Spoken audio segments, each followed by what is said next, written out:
Imagine você poder voltar à sua juventude. E para você que já é jovem, imagine o agora.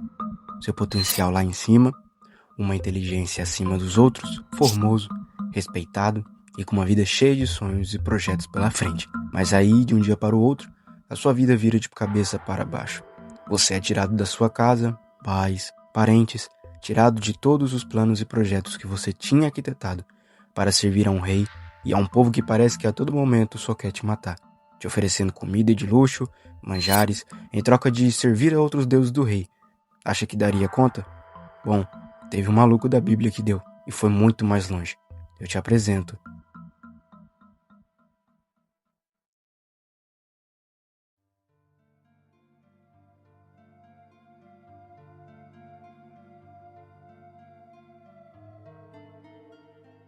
O cativo foi a porta inicial para que tudo isso se introduzisse na vida de Daniel. Antes de Daniel ser levado, o mundo já estava mudando. O Oriente Médio vivia uma virada de poder. O Império Assírio havia caído e no lugar dele surgiu uma nova força, mais rica, mais estratégica e extremamente dominante.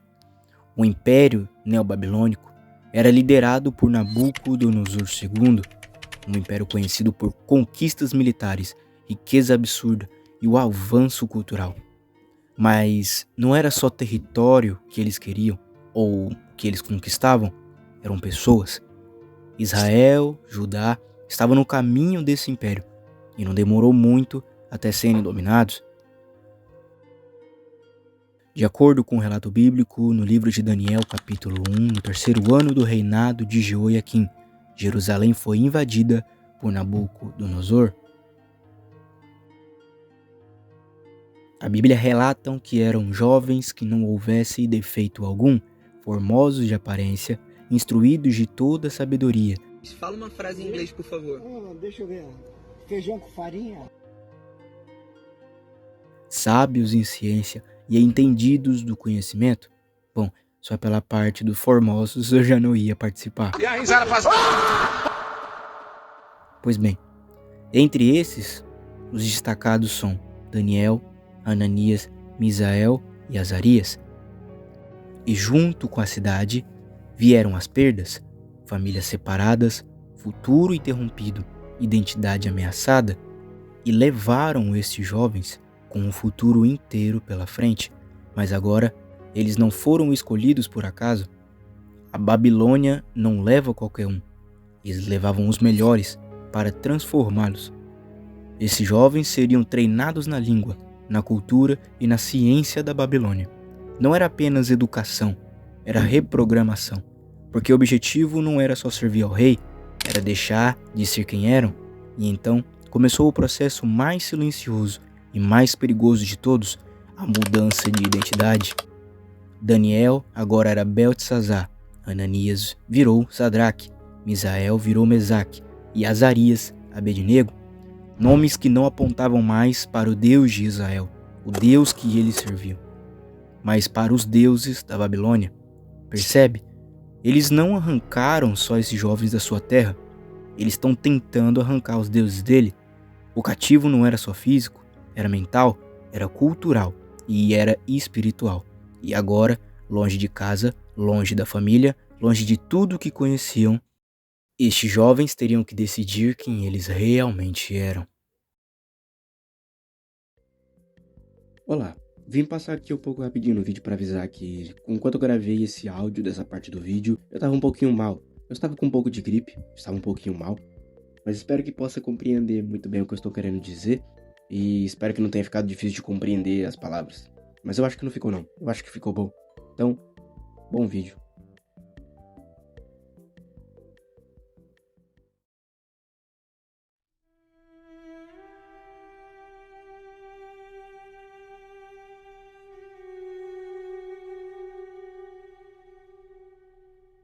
E agora eu entreguei todas estas terras nas mãos de Nabucodonosor, rei da Babilônia, meu servo, e até os animais do campo lhe dei, para que o sirvam. E todas as nações servirão a ele e a seu filho, e ao filho de seu filho, até que também venha o tempo da sua própria terra, quando muitas nações e grandes reis se servirão dele. E acontecerá que, se alguma nação e reino não servirem o mesmo Nabucodonosor, rei da Babilônia, e não puserem o pescoço debaixo do jugo do rei da Babilônia, visitarei com espada, e com fome, e com peste essa nação, diz o Senhor, até que a consuma pelas suas próprias mãos.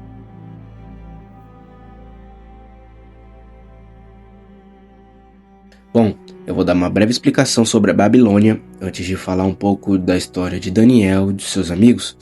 A Babilônia foi a capital do Império Neobabilônico, uma das maiores potências de toda a antiguidade. O seu auge aconteceu durante o reinado de Nabucodonosor II, entre 605 e 562 a.C. Foi ele quem expandiu o império, fortaleceu o exército e transformou a Babilônia em um símbolo de poder. A cidade era protegida por muralhas duplas e gigantescas, consideradas entre as mais fortes do mundo. Relatos históricos descrevem estruturas tão largas que carruagens podiam circular sobre elas. Uma das entradas mais impressionantes era o formoso portão de Ishtar, revestido com tijolos azuis esmaltados, decorado com figuras de leões e criaturas simbólicas que representavam força e domínio babilônico, além de seus deuses que eles estampavam em seus muros. A Babilônia não era apenas forte, era gigantesca, uma das maiores centros urbanos do mundo antigo, com uma produção estimada de centenas de milhares de pessoas. Algo extremamente raro para a época, mas o poder da Babilônia não estava só nas muralhas. Eles dominavam também pelo conhecimento, a matemática, a astronomia, a engenharia, a administração imperial. Os babilônicos desenvolveram sistemas astronômicos avançados, capazes de influenciar calendários e estudos que atravessavam gerações. A religião ocupava o centro de tudo. Era uma sociedade politeísta, onde o principal deus era Marduk. Politeísmo é aquele tipo de povo ou pessoa que adora não somente a um deus, ou centrado somente a um deus, mas sim a vários deuses. Templos e zigurates se erguiam por toda a cidade, estruturas imensas que simbolizavam a ligação entre o céu e a terra. Bom, lembre-se do que aconteceu quando os humanos tentaram fazer esse tipo de ligação. Entre essas suas construções mais famosas estão os chamados Jardins Suspensos da Babilônia. Embora sua existência ainda seja debatida por historiadores, mas talvez o aspecto mais impressionante da Babilônia não era sua arquitetura, era sua estratégia.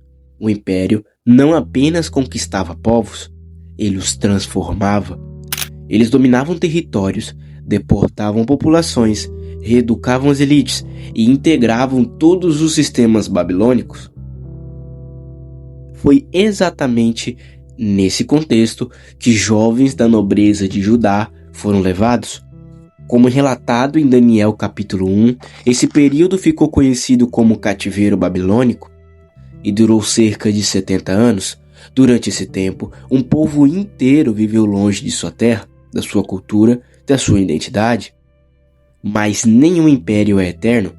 Em 539 a.C., a Babilônia caiu e foi conquistada por Ciro, o Grande, o líder do Império Persa, e o império mais poderoso da época chegava ao fim. E agora, 4 jovens precisavam ditar o seu futuro e suas escolhas, e a introdução da vida deles a esse meio de cativeiro babilônico não foi nada fácil.